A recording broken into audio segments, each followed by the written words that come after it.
bahagia. Saya Putu Ayu Widiari Suseni, CGP Angkatan 10 Kabupaten Buleleng SD Negeri 2 Sanggalangit. Pada video kali ini, saya membuat percakapan coaching dengan rekan sejawat terkait praktik mengajar rangkaian supervisi klinis. Pada sesi ini, kami melakukan percakapan pra-observasi pembelajaran di kelas. Kegiatan ini saya laksanakan bersama dengan Ibu Tita selaku guru kelas 5 yang akan melaksanakan kegiatan ANBK tahun ini. Selamat pagi Bu Tita, apa kabar hari ini? Selamat pagi Bu Ayu, kabar baik.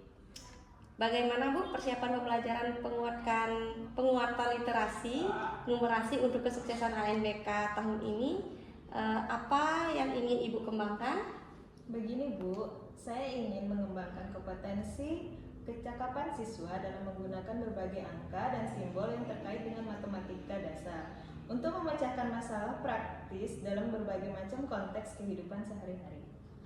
Karena sangat sulit menurut saya menerapkan kecakapan seperti ini ke siswa, dan siswa cenderung tidak paham apa yang harus dilakukan ketika menemukan permasalahan terkait literasi numerasi yang dituangkan pada soal. Menurut Ibu, apa kriteria kecakapan siswa dalam menggunakan berbagai angka dan simbol yang terkait dengan matematika dasar untuk memecahkan masalah praktis dalam berbagai macam konteks kehidupan sehari-hari Ibu?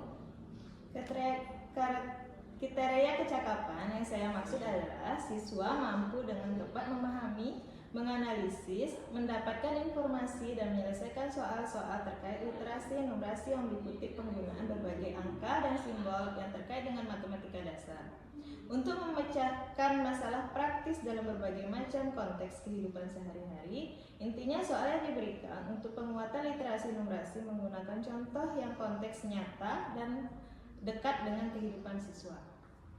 Wah, luar biasa sekali ya Bu Tita. Selanjutnya saya ingin tahu, apakah Ibu Tita ada trik untuk mengembangkan kecakapan literasi dan numerasi ini? Mungkin saya akan melakukan pendampingan secara intens kepada siswa. Saya dalam menyelesaikan soal-soal yang berkaitan dengan literasi numerasi, memberikan latihan soal kontekstual dengan kehidupan siswa, terutama yang berkaitan dengan angka dan simbol yang tertuang dalam masalah praktis. Dan saya akan membimbing mereka lebih lanjut dalam program sekolah seperti program pojok baca yang menarik untuk penguatan literasi numerasi sehingga apa yang saya targetkan bisa tercapai. Baik Bu, luar biasa sekali berarti ya program yang Ibu berikan.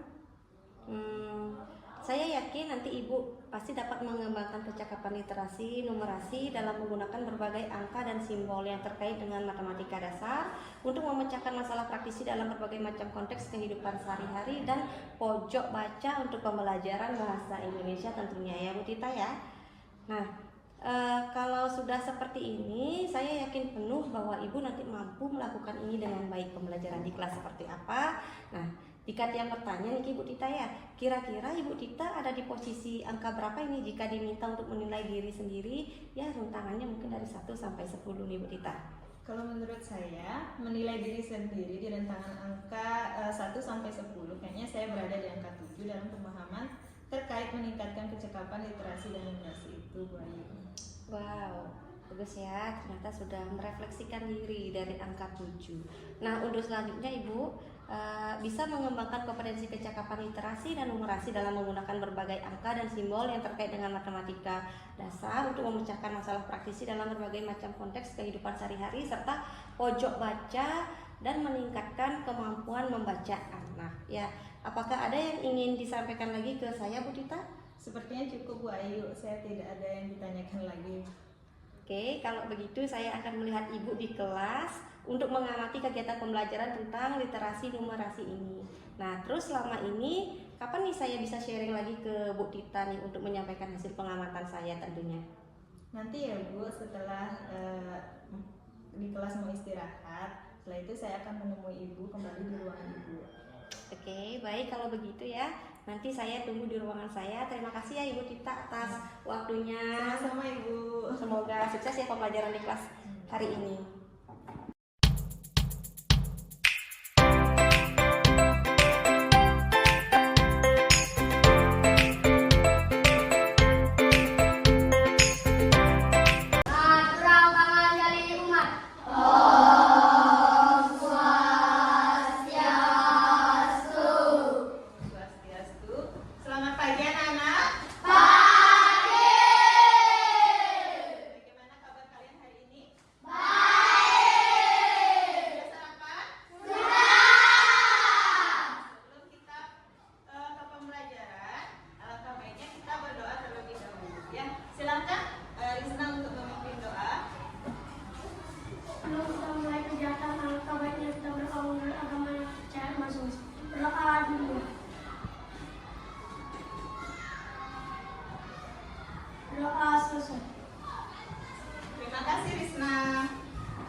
Pancasila, beriman dan bertakwa pada Tuhan yang Esa dan berakhlak mulia, berkebudayaan doa, gotong royong mandiri, kreatif dan bernalar kritis, belajar Pancasila, beriman dan bertakwa pada Tuhan yang Esa dan berakhlak mulia, berkebudayaan doa, gotong royong mandiri, kreatif dan bernalar kritis.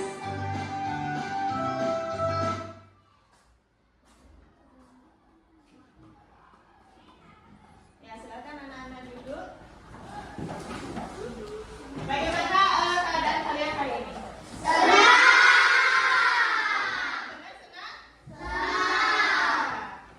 Apa untuk sekarang?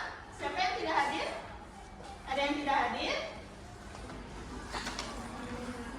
Siapa? Sevia. Siapa lagi? Siapa lagi yang tidak hadir? Satya. Siapa lagi? Sama Ardian. Ya. Bu catat dulu yang tidak hadir ya.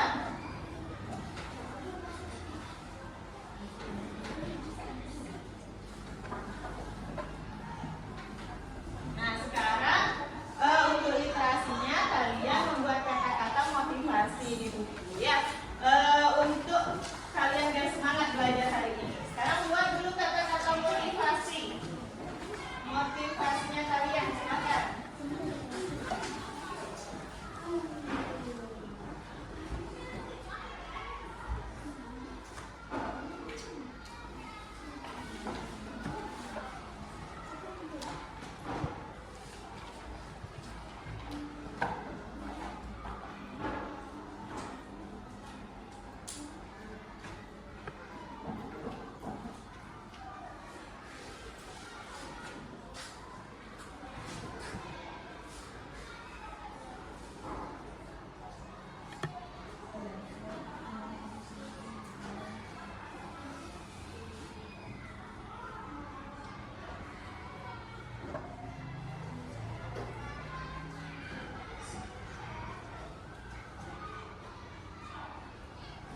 Ada yang sudah selesai?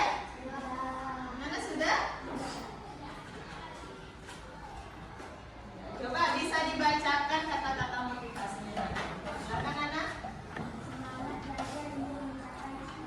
Ya, kata-kata motivasi hari ini Nana semangat belajar untuk mencapai cita-cita. Kalian juga seperti itu ya. Semangat belajar untuk bisa meraih cita-cita. Ya. Selanjutnya nah, coba perhatikan. Buatlah kalimat pada gambar berikut. Coba sekarang kalian coba buat kalimat pada gambar berikut. Ya, kalimat. Satu kalimat aja.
dan kalimat intransitif.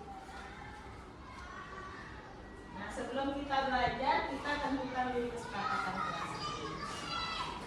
Mbak, apa saja kesepakatan kelas kita hari ini? Berbicara dengan sopan. Berbicara dengan sopan, apa lagi? Apa lagi? Mengumpulkan tugas. Mengumpulkan tugas tepat waktu. Ayo. Iya, aktif dan semangat dalam belajar. Ya, kesepakatan kita hari ini berbicara dengan sopan, aktif dan semangat, mengumpulkan tugas tepat waktu dan saling menghargai.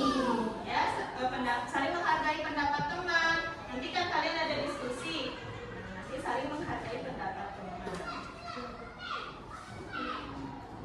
Selanjutnya, kita akan belajar tentang kalimat transitif dan kalimat intransitif. Ya, sebelum kita lanjut, kita ice breaking dulu. Kita tepuk semangat. Ya, silakan berdiri.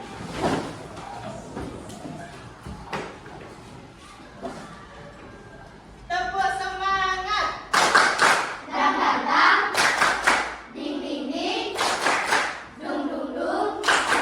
Dang dang dang. Ding ding ding. Dung dung dung. Aha aha. Nah. Aha aha. Nah. Aha aha.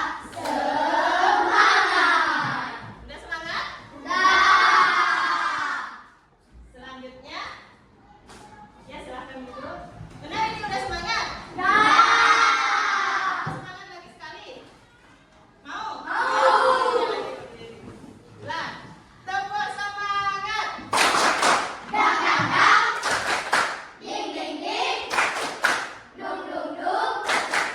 Dang dang dang. Ding ding ding. Dung dung dung. Aha aha. Nah. Aha aha. Nah. Aha aha. Semangat. Semangat? Dah. Kita lanjut ya. Kita lanjut ke pelajaran berikutnya. Sekarang Mata pelajaran Bahasa Indonesia mengenai SPOK atau kalimat sempurna. Nanti juga Ibu akan menjelaskan dua unsur kalimat, yaitu kalimat transitif dan kalimat intransitif. Yuk simak penjelasan Ibu sampai habis. Yang pertama, Ibu akan membahas tentang kalimat sempurna atau SPOK. SPOK adalah kalimat yang mengandung unsur kalimat seperti subjek, predikat, objek, dan keterangan. Kita akan membahas satu-satu tentang SPOK. Yang pertama ada subjek. Subjek adalah pelaku yang melakukan suatu pekerjaan dalam sebuah kalimat. Pelaku itu bisa benda, orang, hewan, tumbuhan, dan sebagainya. Lihat contoh di atas. Ani membaca buku di kelas. Berarti Ani menjadi subjeknya karena Ani menjadi pelaku. Oke, yang kedua ada predikat. Predikat adalah pekerjaan yang dilakukan oleh subjek atau pelaku. Nah, kalau contoh di atas, membaca adalah predikat karena pekerjaan yang dilakukan oleh subjek. Yang ketiga ada objek. Objek adalah kata yang dikenai pekerjaan yang dilakukan subjek. Kalau di contoh di atas, berarti objeknya adalah buku. Nah, terakhir ada keterangan. Keterangan adalah penjelasan suatu kalimat. Keterangan itu bisa tempat, waktu, cara, dan sebagainya. Kalau contoh di atas, keterangannya itu di kelas, yaitu keterangan tempat. Paham? Selanjutnya kita akan membahas tentang dua unsur dan struktur kalimat. Yang pertama ada kalimat transitif. Kalimat yang membutuhkan objek. Ingat, kalimat yang membutuhkan objek. Kalimat yang terdiri dari 3 unsur wajib, yaitu subjek, predikat, dan objek. Bisa diubah dari kalimat aktif menjadi pasif. Kita perhatikan contohnya. Contoh dari kalimat transitif. Di sini ada kalimat adik membaca buku. Adik menjadi subjek karena adik adalah pelaku. Membaca itu pekerjaan yang dilakukan subjek. berarti membaca adalah predikat. Apa yang dikenai oleh predikat? Yaitu buku, berarti buku adalah objek. Nah, tadi syaratnya kalimat transitif itu dari kalimat aktif bisa diubah menjadi kalimat pasif. Adik membaca buku itu merupakan kalimat aktif. Kalau kita ubah menjadi kalimat pasif, berarti kalimatnya menjadi buku dibaca adik. Nah, buku berarti menjadi subjek, dibaca menjadi predikat, dan adik menjadi objek. Paham? Perhatikan contoh kedua. Di sini ada kalimat ibu memberikan adik mainan baru. Ibu menjadi subjek, betul. Ibu adalah pelaku. Membelikan adalah pekerjaan yang dilakukan, berarti membelikan adalah predikat dan adik menjadi objek. Coba tebak, mainan baru itu termasuk keterangan atau pelengkap? Mainan baru adalah pelengkap. Nanti Ibu jelaskan. Kita ubah dulu nih. Kalimat aktif menjadi kalimat pasif. Kita ubah dulu menjadi kalimat pasif. Kalimatnya berarti adik dibelikan ibu mainan baru. Kenapa mainan baru menjadi pelengkap? Lihat posisinya. Mainan baru tetap di akhir kalimat. Itu yang disebut pelengkap. Dia tidak ikut berubah. Paham? Yang kedua adalah kalimat intransitif, di mana kalimat yang tidak membutuhkan objek, kalimat yang terdiri dari dua unsur wajib, yaitu subjek dan predikat. Nah, kalimat intransitif ini tidak bisa diubah dari kalimat aktif menjadi pasif. Perhatikan contoh berikut.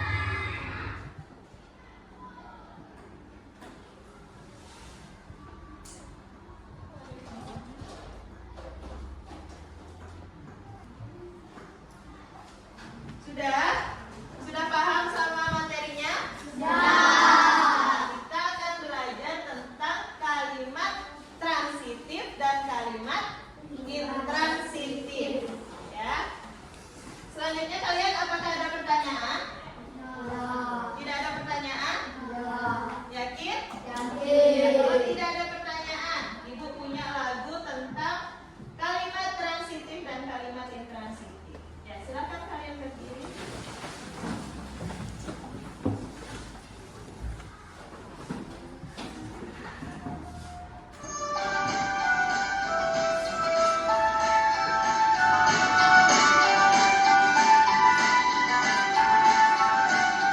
Kalimat transitif, subjek, predikat, objek.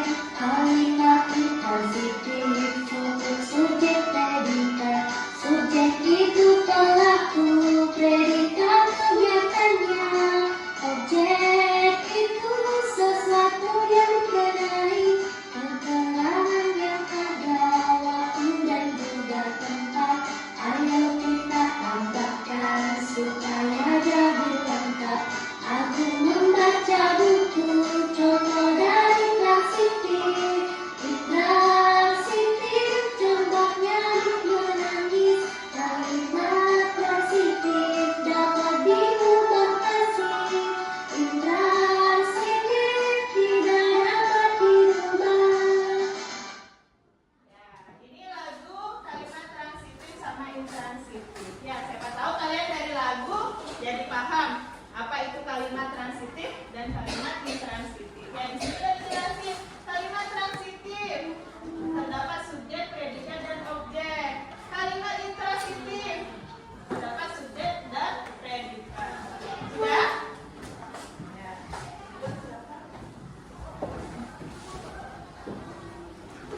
Nah, sekarang kalian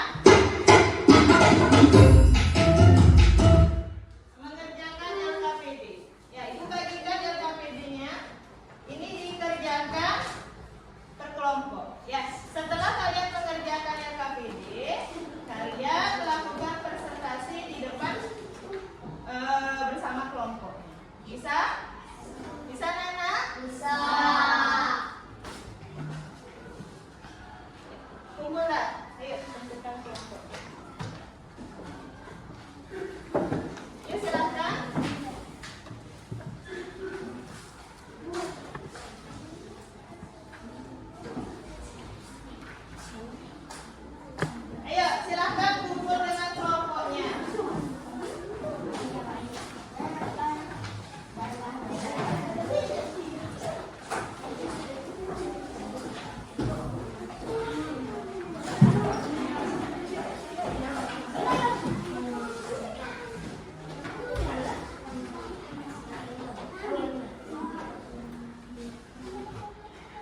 Kelompoknya di mana kelompoknya Alisa?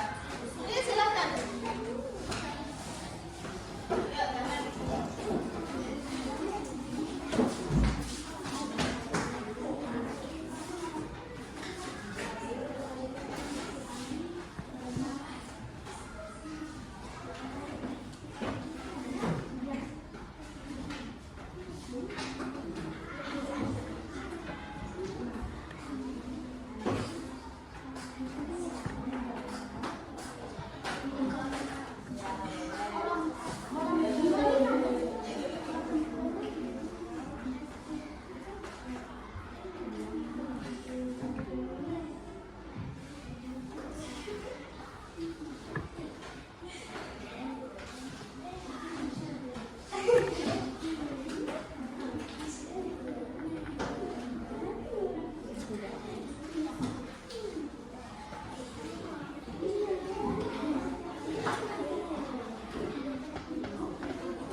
disebut dengan kalimat.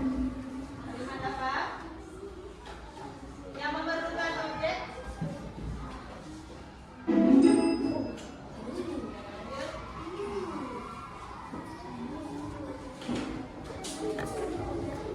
Kalimat yang tidak memerlukan objek disebut dengan kalimat. Kalimat yang tidak memerlukan objek disebut dengan kalimat.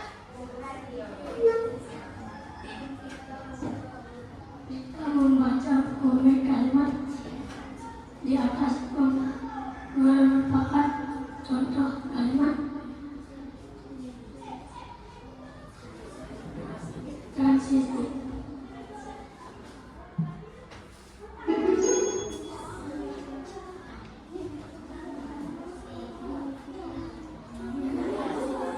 Mila meminta ibu ke pasar.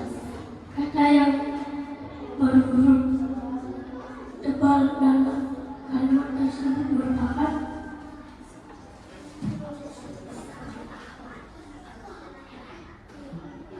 bilangan. Ya, silakan berikan tepuk tangan untuk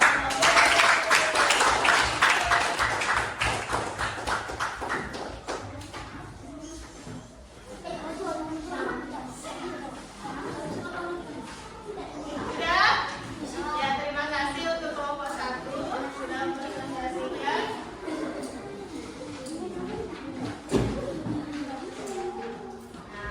Nah, selanjutnya untuk pembelajaran hari ini, apa saja yang sudah kalian dapatkan hari ini? Pembelajaran apa saja yang sudah kalian dapatkan hari ini? Ya, Nana? Kalimat transitif dan kalimat intransitif. Kalimat transitif terdiri dari apa unsur-unsur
Sudah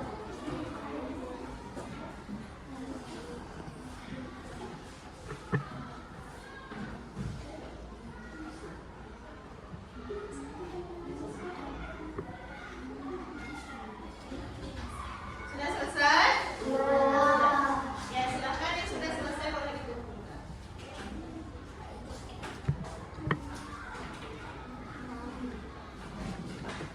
Sudah selesai?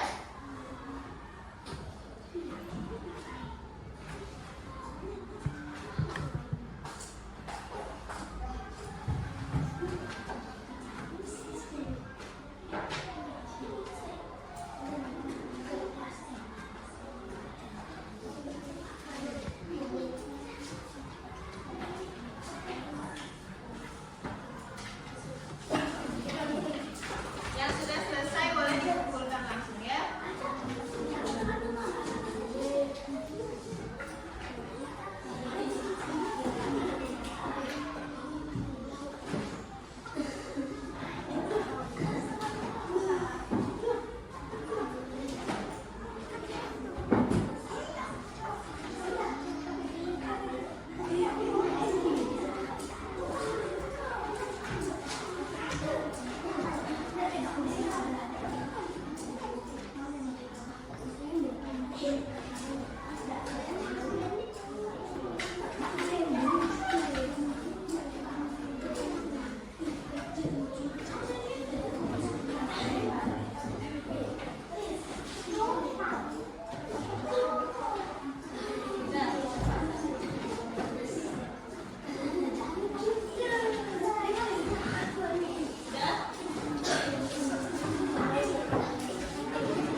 Ya, sudah ya.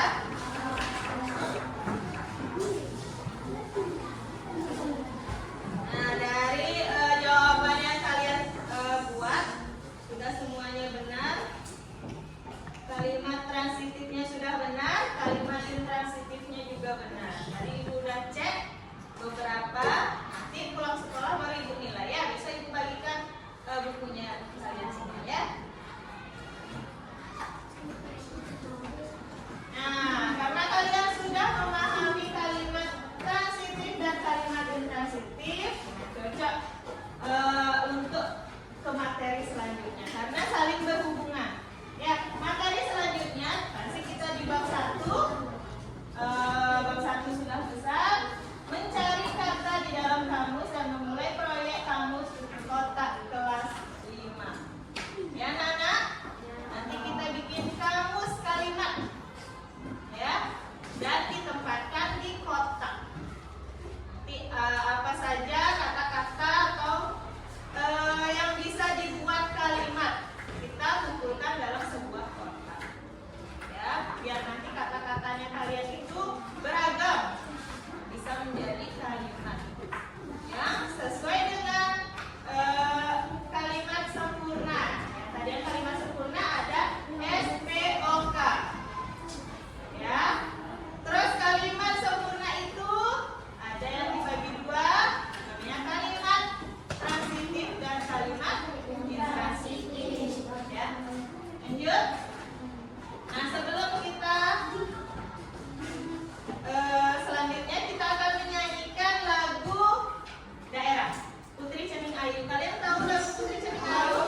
Om Swastiastu. Om Swastiastu. Salam dan bahagia untuk kita semua.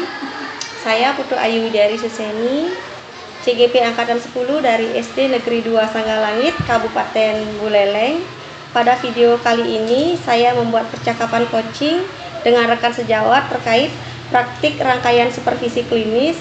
Pada sesi ini kami melakukan percakapan pasca observasi pembelajaran bersama dengan Ibu Tita selaku guru kelas 4 yang pada sesi sebelumnya kami telah melaksanakan percakapan pra-observasi dan observasi pembelajaran di kelas. Pada kesempatan kali ini saya juga didampingi oleh Bapak Putu Wirte selaku pengajar praktik. Oke, Pak Putu, sebelum percakapan pasca observasi niki dimulai, apakah Bapak Putu ingin menyampaikan dua patah kata? Oke, terima kasih sebelumnya Bu Ayu, Bu Tita. Ini merupakan tahap ketiga dari proses supervisi akademik dengan pola pikir coaching, di mana tahap ketiga itu adalah ada percakapan coaching. Silakan Ibu Ayu dan juga Bu Tita untuk melakukan percakapan berdasarkan hasil refleksi yang sudah dilakukan setelah observasi pembelajaran. Mudah-mudahan area-area yang ingin dioptimalkan yang ingin dikembangkan hari ini mendapat solusinya. Silakan Ibu Ayu dan Bu Tita melakukan percakapan. Terima kasih Pak Putu. Oke, baik Bu Tita. Nah, saya sudah mengamati Ibu Tita melakukan pembelajaran di kelas. Waktu itu Bu Tita mengajar pelajaran bahasa Indonesia. Yang lihat itu sangat luar biasa, Bu Tita. Nah, sekarang bagaimana perasaan Ibu setelah melakukan pembelajaran di kelas waktu itu? Perasaan saya lega sekali Bu Ayu, karena sebelum saya sharing dengan Ibu tentang potensi pengembangan kecakapan literasi siswa, saya berpikir sekali di mana saya harus sharing terkait apa yang harus saya kembangkan dalam penguatan literasi. Luar biasa ya Bu Tita ya. Kelihatan dari senyumnya Ibu sudah sangat sumringah dan lega. Nah, kalau boleh tahu, sekarang ini kalau Ibu diminta menilai diri sendiri, jika saya kasih angka 1 sampai 10, kira-kira Ibu berada di angka berapa? Saya merasakan ada progres yang luar biasa pada diri saya Bu Ayu. Saya merasa diri saya sekarang ada di angka 9, karena saya sudah mampu secara maksimal menemukan kata kunci tentang cara-cara pengembangan kecakapan literasi yang sebelumnya tidak terpikirkan langkah-langkahnya. Sebelum saya sharing dengan Bu Ayu di awal, saya mampu menggali potensi siswa dalam contoh-contoh yang dekat dalam kehidupan siswa. Jadi mereka lebih gampang menganalisis dan menyelesaikan soalnya dengan penuh tanggung jawab. Oke, saya sangat kagum akan hal itu ya Bu Tita ya. Nah, sebelum saya menyampaikan hasil pengamatan saya, apakah ada yang ingin Ibu Tita sampaikan kepada saya? Sepertinya tidak ada Bu. Oke, kalau memang tidak ada, kalau memang seperti itu, apakah boleh saya menyampaikan hasil pengamatan saya tentang pembelajaran Ibu Tita di kelas waktu kemarin? Silakan Bu Ayu, boleh. Dari hasil pengamatan saya secara keseluruhan mengamati Ibu Tita mengajarkan pembelajaran bahasa Indonesia dengan tentunya kemarin Bu Tita sharing kepada saya mengenai literasi ya, terutama pemahaman anak terhadap pembelajaran bahasa Indonesia itu sudah sangat luar biasa Ibu. Saya lihat Ibu juga sudah sangat bagus dalam memberikan pembelajaran dari kegiatan pendahuluan sampai kegiatan penutup. Di sana Ibu sudah menyediakan yang namanya media pembelajaran word wall untuk lebih menarik ya. Sudah ada pembelajaran kelompok juga yang lihat saat melakukan observasi di kelas bersama Bu Tita. Bu Tita juga selalu menanyakan perasaan, menyampaikan tujuan. Ada juga model pembelajaran yang Ibu terapkan di sana dan soal-soal mengenai pembelajaran kalimat transitif dan intransitif saat itu ya. Apakah siswa tersebut mengerti apa yang Ibu ajarkan dengan media word-word di papan saat itu. Ya, seperti itu Bu Tita. Terima kasih Bu Ayu. Nah, kira-kira apa ada hal lain yang ingin Ibu kembangkan lagi ke depannya mengenai permasalahan literasi, kecakapan literasi pada pembelajaran bahasa Indonesia tentunya? Saya sekarang fokus untuk mengembangkan kecakapan literasi pada siswa. Siswa memahami soal dan kalimat pada mata pelajaran bahasa Indonesia. Mungkin nanti saya akan mengembangkan pada pembelajaran di rekan sejawat untuk meningkatkan penguatan literasi, terutama dengan program pojok baca yang sudah dilaksanakan di setiap kelas. Saya mampu membantu siswa itu mampu membantu teman-temannya untuk penguasaan literasi, seperti itu Ibu. Luar biasa Ibu kita ya. Saya berikan apresiasi untuk Ibu sudah mampu mengembangkan kompetensi yang menjadi tujuan Ibu saat pembelajaran bahasa Indonesia itu. Nanti semoga Ibu menjadi tugas proktor di ANWK sukses. Ya, terima kasih Bu Ayu. Sekian percakapan pasca observasi kami pada hari ini yang didampingi oleh Pak Putu Wirte. Saya tutup dengan Parame Santi. Om Santi Santi Santi Om.